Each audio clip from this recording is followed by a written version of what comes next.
But one thing I really want to show you that's important is, why do I have white on my palette?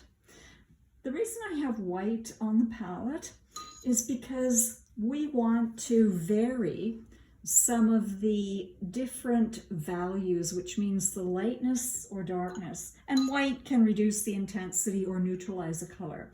So I want to show you some of the experiments. If we take some white, I'm going to always start with a new white section. I don't add white into another color. I bring the other colors into my white because they will overpower and they will dominate the white so quickly that I'll need a whole tube of white just to get my tint. So to make a tint, I'm going to take a little bit, say, of this nice orange color here, and I'm just going to gradually bring it in to my white. Now look, I did not use very much of that orange, but look how orange that new color appears to be. If I take another sample of white and I move it over here, I'd like you to take note of how little of the green it requires to tint that white. I'm not adding the white to the green. I'm taking a little bit of the green and gradually adding it into the white. Oh, that didn't tint it very much. I'll take a little more. You can see that when I bring it into the white, it reduces the intensity or the purity of the green. This is the saturation of the green. Whenever we add white, it reduces the saturation, and that's how we make a tint. And tints can be very delicate. If I want, so that's a very cool green tint.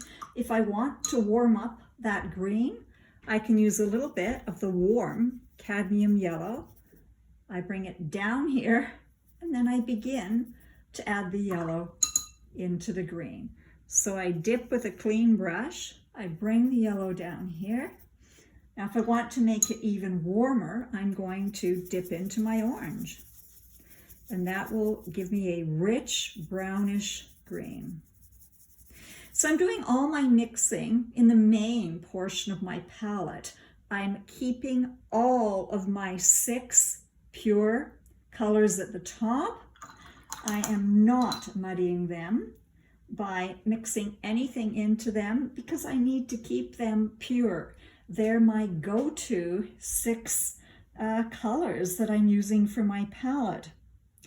So I hope this helps explain the reason that we have to test all of our colors that we mix, and I will be labeling those soon, and I will keep going and fill in most of that page for my swatches so that I have a reference sheet so that I know what all my possibilities are for these 6 colors that I'm using across the top of the palette. Now, once again, to summarize, the reason that we use a 2 primaries palette is because we want the flexibility of using a warm red, a cool red. We want the flexibility of using a warm yellow and a cool yellow. And we want the flexibility of using a warm blue and a cool blue. This gives us much more control over the colors that we achieve.